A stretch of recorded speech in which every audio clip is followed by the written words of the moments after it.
Sommeren 2024, det skulle bli min store sommer. Jeg skulle gjøre alt. Dra på ferie, gå i fjellet, sykle, ja, og kanskje til og med sitte i solveggen og lese i bok. Det kunne jeg bare glemme. 1. juni dro jeg til Harstad Bike Park. Jeg skulle filme folk som sykler. Folk på sykkel som kastet seg ut for brue 4 meter over bakken. Det var i alle fall planen, helt til jeg fikk låne meg en sykkel. Nå har du holdt følge? Ja. Den sykkelturen skulle endre livet mitt. Siden jeg ikke har fingre på høyre hånd, så klarte jeg ikke å ha grep på sykkelstyret og bremsen samtidig. Skal du sykle sånn her, så må du ha godt grep, og du må være klar til å bremse hardt. Akkurat her så mistet jeg grepet både på sykkelstyret og bremsen. Foran meg var en 180-graders sving, og jeg hadde 35 km i timen. Det eneste jeg klarte å fokusere på, var å finne bremser.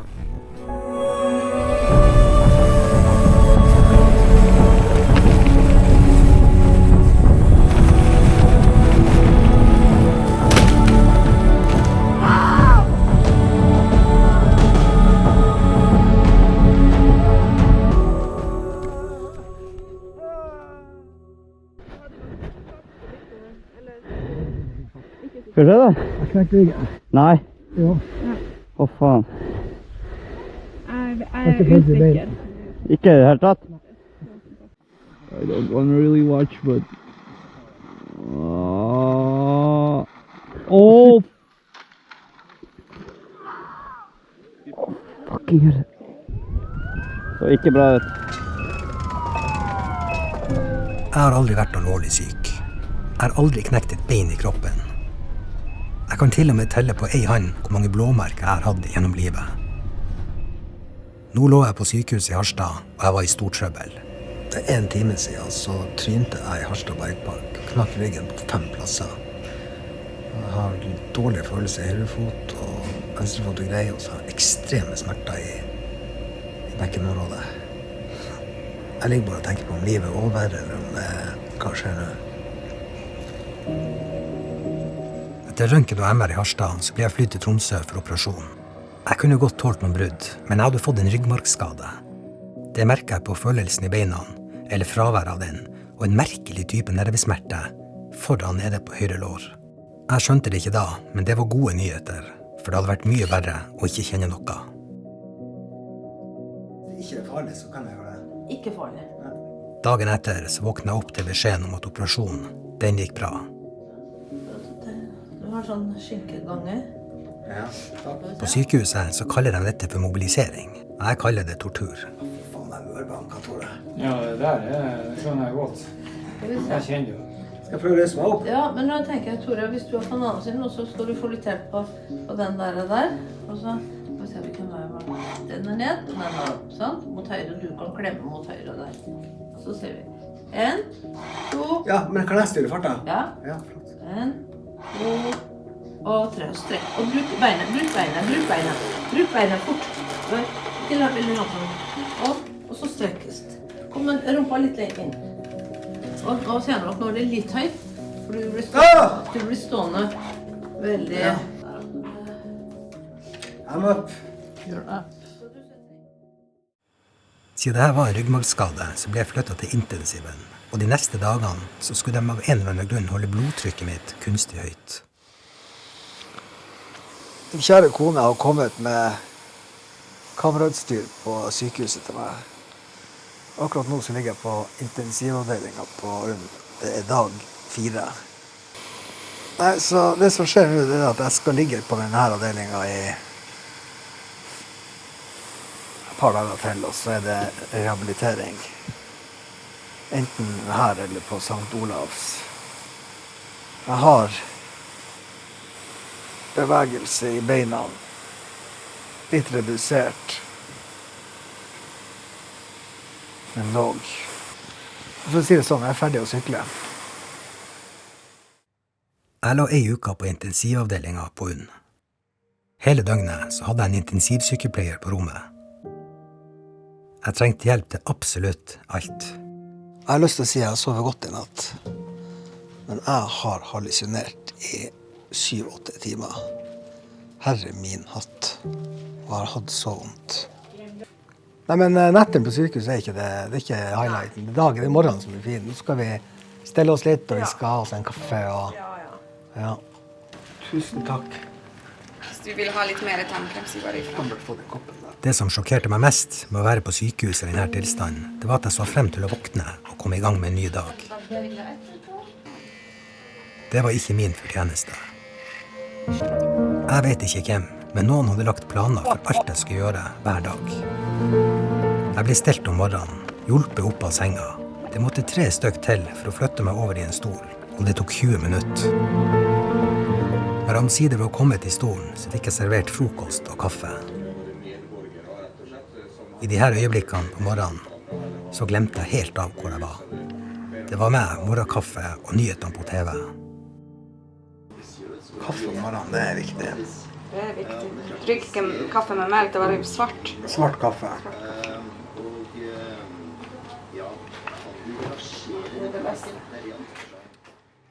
En ting som gjør dette til en litt artig historie, det er at jeg ble født uten høyre fot. Det har jeg brukt et halvt liv på å lære meg å leve med. Nå måtte jeg starte på nytt. Jeg visste ikke om jeg var klar for det. Ikke det at jeg hadde et valg.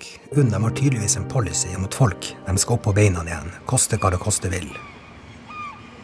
Jeg skulle prøve å gå. Ja. Si frem når du er klar. Det går helt fint, jeg er klar.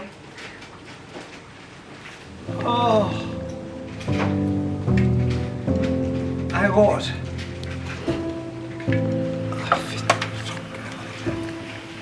Ja, men Dette var veldig godt. Hvis vi skal telle antall dager, så er jo du nettopp skadet og operert. Og så går du i gang. Så er du ute og går. Ja. Så det er klart at det har gått fort.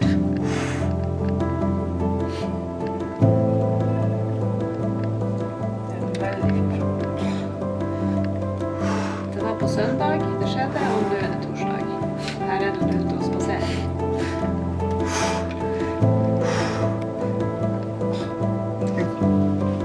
Jeg er oppe og går igjen. Se her.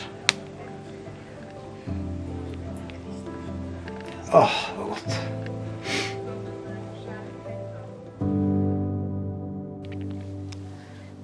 Det er fredag, og det er 7. juni. Jeg har sovet i 10 eller 11 timer. Og i dag skal jeg flyttes over til rehabavdelingen. Det er nå gjenopptreningen starter. Jeg har en del smerter, og det er ikke til å komme bort ifra. Jeg har vondt i alt av muskler i ryggen, og i operasjonssår, og ja, der det kan være vondt i ryggpartiet, der har jeg vondt. Og nå har de tatt meg av noe smertestillende her, så jeg ikke kan få det på den andre avdelingen. Så... De første dagene vil jeg si var de beste. Jeg fikk så mye smertestillende at det ikke ant å se mørkt på livet. Nå skulle jeg møte livets realiteter. Jeg bare visste det ikke ennå. Velkommen til rehabiliteringsavdelingen på UNN.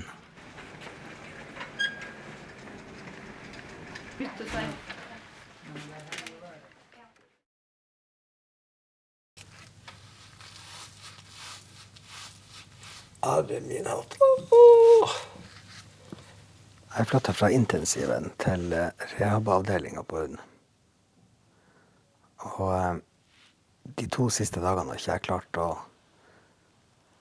ta i kamera eller mobil, eller jeg har ikke klart noe. Jeg hadde så vondt. Det er liksom gått litt opp for meg her, hvordan situasjonen er i. Jeg mener det må være rom for å klage litt. Det må være rom for det. Jeg må få lov å klage. Kan ikke jeg få lov å klage litt? Alle andre klager jo. Et annet problem jeg har, det er at jeg klarer jo ikke å tisse. Jeg har ikke kontakt med de her musklene i blæra. Hver 4. time så kommer det noen inn og må tømme blæra mi fysisk med et kateter. Men det stopper ikke meg fra å bøtte inn på kaffe.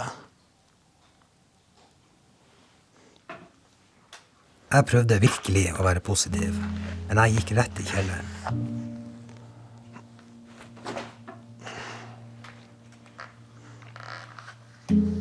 Livet, som jeg kjente det, var kanskje over. Alt det her fordi jeg var så dum å sette meg på en sykkel som var designet for å knekke ryggen på 40-åringer i mitt livskrise.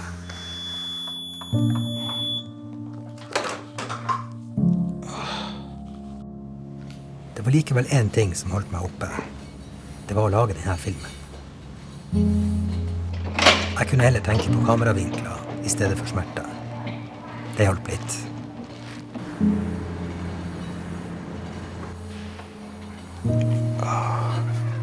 Jeg føler meg så svak. Det er helt vanvittig. Alt jeg gjør tar 20 ganger så lang tid. Og alt jeg gjør er vondt. Så jeg jobber med det mentale nå hvert minutt for å holde meg oppe.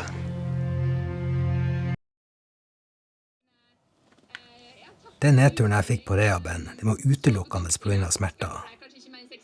Når jeg lå på intensiven, så fikk jeg kontinuerlig et eller annet smertestillende i blodet.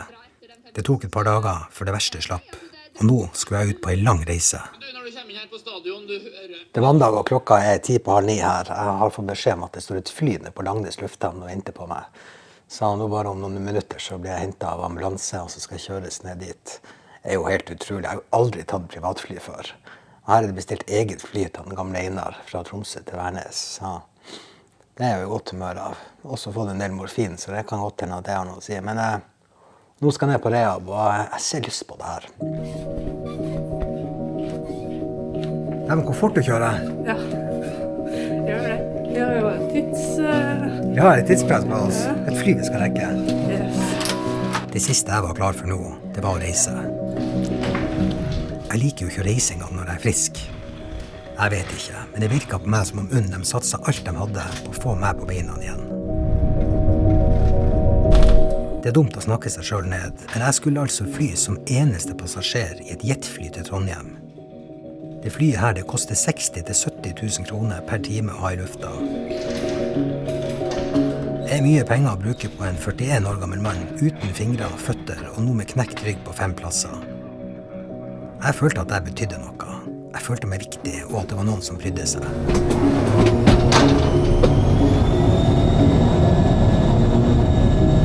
Når vi kom opp i lufta, så fikk jeg hjelp ut av båra. Jeg satt noen minutter og så ut av vinduet. Da glemte jeg igjen helt av hvor jeg var, og hvorfor. Hvis jeg skulle birke på noe, så var det jo mangel på servering ombord. Men jeg fikk 2,5 milligram morfin, så jeg var egentlig fornøyd.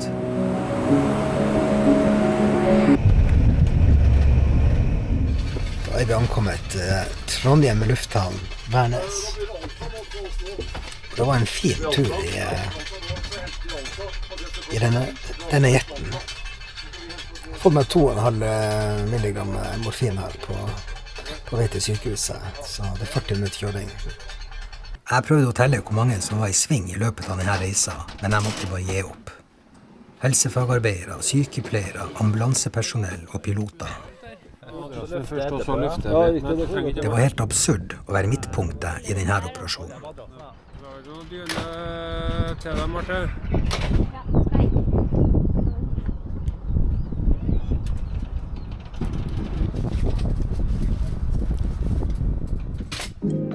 Sommerferie i Trondheim. Sommerferie på avdeling for ryggmargskadde på St. Olavs hospital. All inclusive. Jeg skulle være innlagt der på ubestemt tid. Nevro Øst var herved mitt nye hjem. Sett meg bare av her, jeg går opp selv. Jeg hadde til og med fått navnet mitt utenfor romdøra. Jeg ankommet St. Olavs hospital og rehabiliteringsavdelingen for ryggmargskadde. Og det som blir spennende er jo å se hvilken funksjon jeg klarer å gjenvinne her. Men jeg har en veldig sånn pragmatisk innstilling til det. Jeg tenker at blir jeg i rullestol, ja greit, rullestol og litt gåing, greit. Blir jeg litt halt, ja det er greit. Altså, jeg må bare ta alt jeg får her med glede. Jeg har jo i hvert fall armene her og brystkassa og hodet. Og trenger meg mer. Jeg trengte i alle fall ikke så mye mer etter at Sølvi kom. Hun offret sommeren sin og skulle være sammen med meg helt til jeg skulle hjem. Frokost. De første dagene gikk på å finne ut om det var noe mer som feilet meg, og det gjorde det. Men vi kommer tilbake til det. Jeg måtte ta røntgen. Greit, Einar, da puster du godt inn, og så puster du ut. Bare så pust. Jeg måtte ta MR. Jeg har tatt MR av hodet, bare for å sjekke om det var noe der også. Det var egentlig Sølvi som bestilte det. Og av alle ting så skulle jeg på ultralyd. I dag har jeg vært på MR, og så har jeg fått beskjed om å faste, for nå skal jeg på... Hva skal jeg på? Ultralyd. Ultralyd. De skal sjekke galleveiene, magen, og jeg får meg full helsesjekk her. Jeg kan jo risikere å bli syk.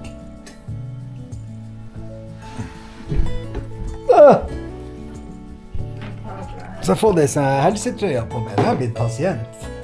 Ultralyd av galleveiene, det bør man holde seg langt unna hvis man ønsker å være frisk. Ja, da har jeg nettopp trillet inn her på rommet for ultralyd. Og du kommer til å fly deg ihjel av det her. Ja. Gallestein og betennelse i den ene veggen. Har du det? Ja, se hvor glad du blir. Du skal jo ikke bli glad for det. Det er jo ikke artig, det er jo trist. Se på hvor tørka av deg gliser. Faen heller, og det her er man gift med. Har du gallestein? Ja, det er masse steiner og påbygning. Store steiner? De var ikke større, som han sa. De klarte ikke å se det. De gikk bare i veien. Nei. Se! Gallestein og gallebetennelse, så flirer hun. Ja, det er jo for at jeg nettopp bare har fjernet galleblæren selv. Ja, men trenger jeg å fjerne den? Tydeligvis. Faen også, ja. Ja, gallestein, så vet du å flire. Er det morsomt? Rehabilitation. Jeg trodde rehabilitering innebærte å ligge i seng og vente på å bli bra. Det er ikke sånn det fungerer. I helsevesenet så kryr det av fysioterapeuter, og det verste de vet er pasienter som slapper av.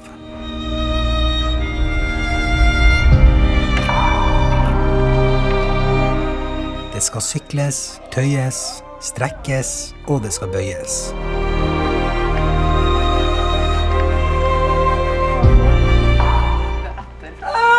Oi, det gikk ikke, unnskyld.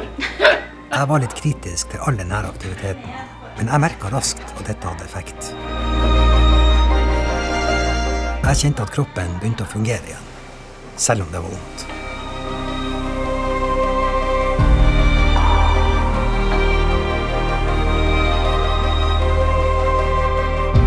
Jeg var i gang med rehabilitering, og det føltes godt.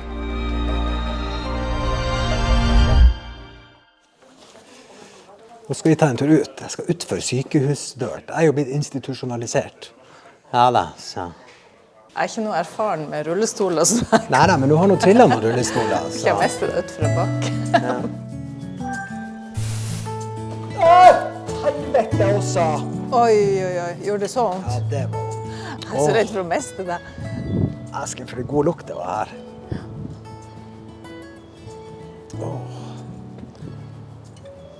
Så vil du ta meg med på den verste grusveien som er her i Trondheim. Skal du få litt igjen? Au, au, au. It's payback time. Det her er payback time. Snill du er som tar meg med ut. Snill du er som er sammen med meg her. Jeg er veldig glad i deg. Jeg er jo glad i det. Det er derfor jeg er her. Jeg var kanskje verdens heldigste pasient. Mellom slagene med undersøkelse og trening, så hadde jeg selskap. Men det er klart, det kostet. Jeg kan bare si at vi har brukt 400 kroner på 7-Eleven og kjøpt oss lunsj ute. Men det er det verdt. Men nå koser vi oss. Det var veldig godt å være ute. Kjenner det. På treningsrommet så ble jeg daglig påminnet hvor svak ryggen var. Kan finne en høyere slepp da. Men bare at jeg klarer det en gang, så er det gjort. Du har jo pådratt deg 2 brudd i det som vi kaller brystryggen. Virvel TH11, TH12. Rumpa bak, stramme ryggen. Og så i tillegg så har du kompresjonsfrakturer da, i korsryggvirvlene dine. 4 av dem. Jeg kan ikke bryte opp noe med. Neida. Neida, så trekker du på det. Så du er jo blitt operert i ryggen, hvor de har skrudd sammen med noe metallstag og skruer. Ja, ok. Og så i tillegg til det der så var det også noen ribber som var brekt. Skjønner det. her er rehab. Det er sånn her rehab ser ut. For dere som trodde rehab bare var å sitte og knaske piller, det er bare tull. Det er mye trening også. Nå klarer jeg faktisk å gå. Jeg har gått til treningsrommet. Og jeg får tilbakemelding fra fysioterapeut og lege på at det ser bra ut. Jeg skal bare vise hvordan jeg går nå. Og så vil jeg si at jeg går som Joe Biden. Jeg er ikke enig. Ser det ut som Joe Biden? Ja. Han går ut av flyet.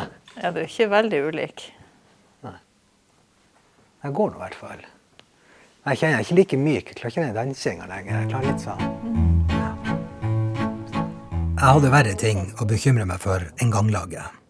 For å kunne fungere så måtte jeg ta smertestillende. Masse smertestillende. Og jeg likte det ikke. I mitt første møte med legen på St. Olavs så sa jeg at jeg ikke skulle ha så mye tabletter. Jeg ville ikke bli avhengig. Greit, sa hun, men da måtte jeg være klar over risikoen for å få kroniske smerter. Mer skulle det ikke til for å få meg med på Oxycontin-teamet.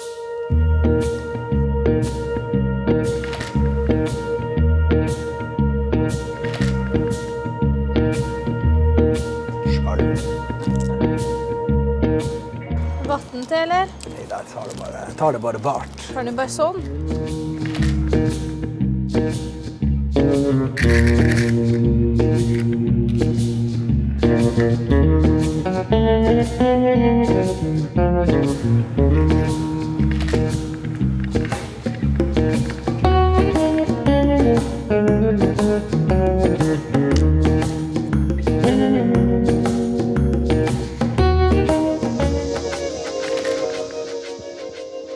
Med 5 brudd i ryggen, så var det også ryggen jeg måtte trene opp. Alle som har vært på et treningsstudio vet at ryggen det er det kjedeligste man trener. Wow, faen! 2 til. I dag var det en som heter Girane som skulle trene med. Han hadde også ryggmargskade og satt i rullestol i 27 år. Og det han lærte meg, det skulle bli veldig viktig, også etter at jeg var kommet hjem. Supert. Da jeg var ung, så hadde jeg den brystkassa og de armene. Det siger fort det der med det siger fort, ja. Jeg skal prøve å få løftet det her opp hit igjen. Ja, gjør det. Det vises kanskje ikke på filmen, men dette var selv nesten uten vekte ekstremt vondt. Å, dæven. Ja, det er såpass, ja. Da kan du starte med strakarmene dit. Og så er det på skrått. Den som skal bli strak opp i skulderhøyde. Opp hit. Der, ja.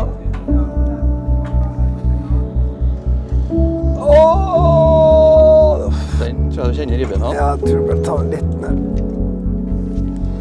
Prøv å slippe skuldrene litt ned, så at du ikke har dem så høyt oppe i ørene. Bra. Vet du, jeg tror ikke jeg har mer igjen her nå på den økta her. Nei, men bra. Det er godt jobba. Det her var utrolig godt. Så vi kjørt litt ordentlig. Og så lærer jeg så mange nye ting. Ja. Tusen takk for en flott økt. Rotasjon både i dag og i går, så det er bra. Sånn gikk dagene i Trondheim. Trening klokka 11. En gåtur i byen etter lunsj.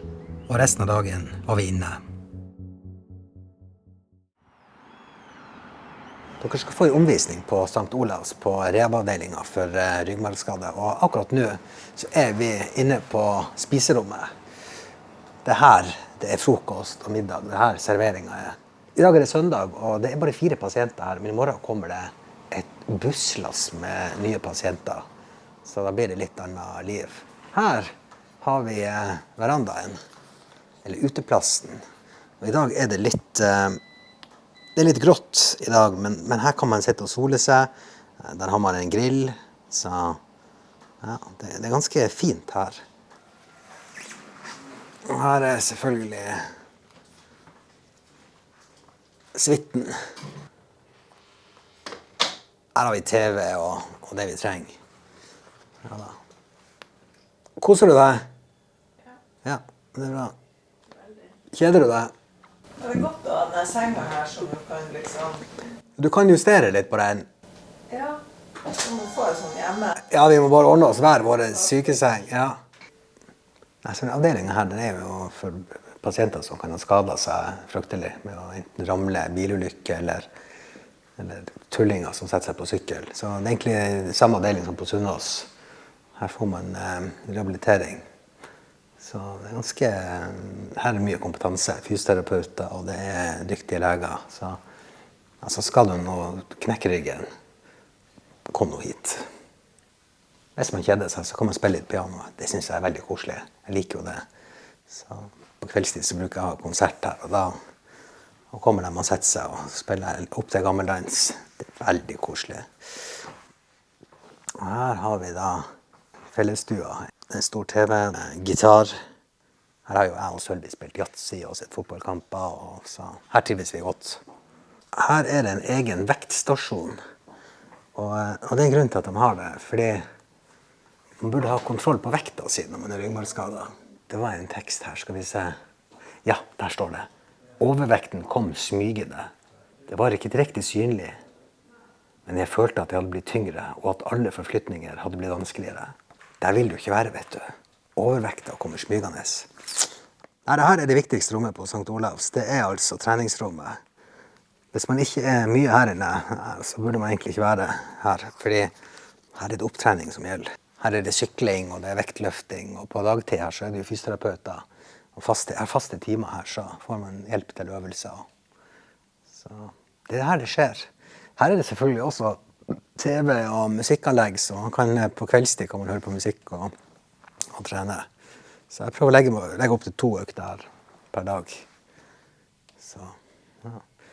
Og med det så har vi faktisk hatt en omvisning på denne avdelingen. Det det rommet, det mat, og det treningsstudioet. Vær så god. Thank you. Skall.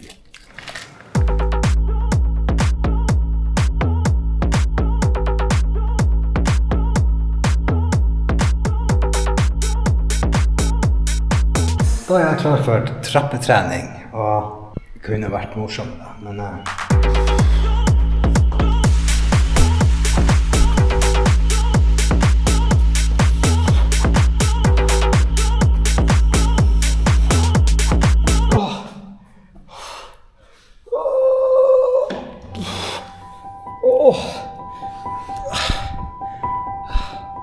nå gjør vi oss for i dag. Det akkurat dette det handler om.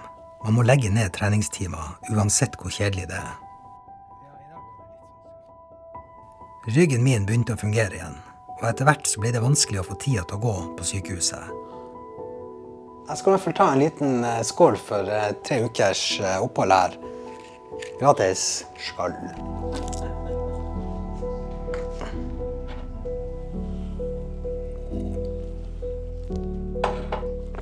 Å svelge det der med kaffe, det glemmer vi. Tar vann.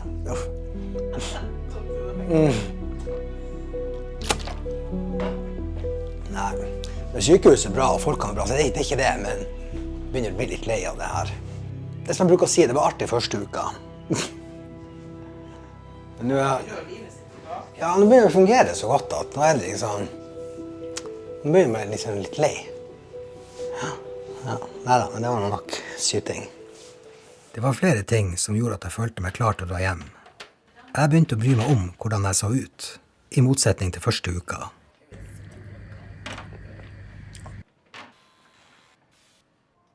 Jeg minner litt om en ung George Clooney her. Ja, kanskje det tar litt i, men det viktigste var beina mine. Det som fint nå, at jeg kan gå igjen. Jeg klarer å gå nesten normalt. Jeg kjenner at jeg litt stiv i ryggen her og litt lenger opp. Men jeg klarer å gå. Jeg ikke der jeg var før skaden. Det kan jeg si. Det ikke sikkert at jeg kommer dit. Det gjør ikke noe. Kanskje skal jeg ta livet litt mer med ro. Jeg og Sølvi, vi skulle hjem. Vi skulle hjem 14 dager før utskrivingsdatoen. Utfordringen med det var min sommerflørt med opioider. Der måtte jeg av før jeg skulle reise. I dag det en spesiell dag. Og de siste 4 ukene så har jeg fått morfin. I store doser. 3 ganger om dagen. Eller store doser. Ja, jeg kan ikke så mye om det der, men jeg har i hvert fall fått morfin til faste tidspunkt. Og nå skal jeg jo hjem snart, så da har vi begynt å trappe ned. Så i dag så skulle jeg egentlig nå få en sånn tablett med Oxycontin klokka 2:15. Så da skal jeg få 8, 2:15 og 9. Men nå kom det inn en lege og sa, nå tar vi bort den klokka 2:15. Og så sier hun det at det du kan opplever da, det er jo abstinenser. Og det hadde ikke jeg tenkt over før hun sa det. Hun sa jeg kan begynne å kaldsvette, føle litt ubehag, uro. Så det er liksom det jeg går og venter på nå. Jeg kjenner ikke noe enda. Men nå vet jeg jo det at det ikke kommer en kvart over 2. Så det her blir en veldig spennende dag, og dere skal få være med. Det kan hende det at jeg blir liggende i fosterstilling i den senga der og svette. Så det her, det kaller jeg bare for detox. Den første dagen var ikke så ille, men dagen etter så bestemte jeg meg for å rive av plasteret og fjerne alt. Jeg har vært av smertestillende i 1,5 døgn. Og ærlig talt så trodde jeg gårsdagen skulle være tyngst, men herre min hatt. Så jeg har gått for en ekstrem nedtrapping. Der jeg tok bort 1 tablett på lørdag, og 1 til på mandag, og så var det ingenting etter det. Så det er klart at jeg har nesten gått cold turkey. De som lager alle de medisinene, heter Johnson & Johnson i USA. Og de vet at de aller fleste klarer ikke å stå imot det her. Så det er liksom en gammel eiendommer mot Johnson & Johnson i USA. Ja, det har vært en tøff morgen, jeg må si det. Jeg lå inn på rommet med skikkelig sånn abstinenser. Og så plutselig så stoppet det nå i 1:30. Og gikk jeg ut og fikk meg litt lunsj, og så tenkte jeg ta meg i økt. Kan jo ikke skade. Det var ganske tøft å ligge inn på det rommet og være abstinent. Kroppen bare hyler, få smertestillende. Kom igjen, Einar, ta nå en siste. For gode gamle dagers skyld. Niks. Jeg var av opioider, og Sølvi vant sin 85. Yatzy på St. Olavs. Du klarte det! Helsikas kvinnfolk. Taxien er her om noen minutter. Da skal vi til Værnes, og vi skal fly hjem til Tromsø. Så vi skal hjem i dag. Hæ?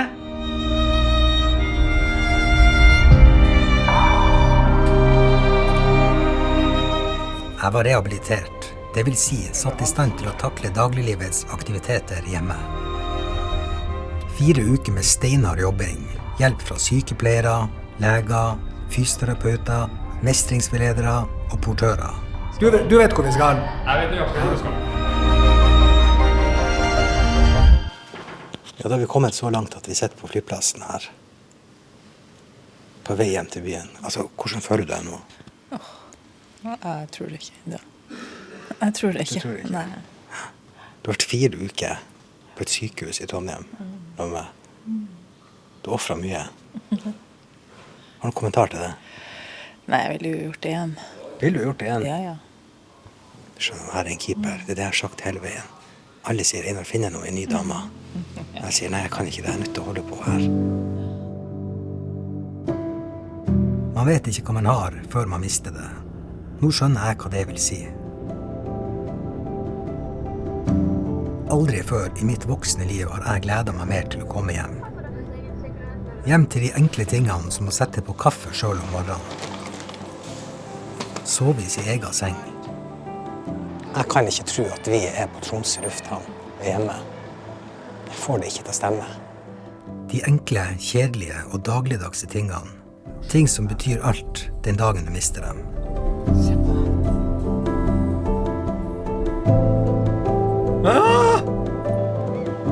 Herre min hatt.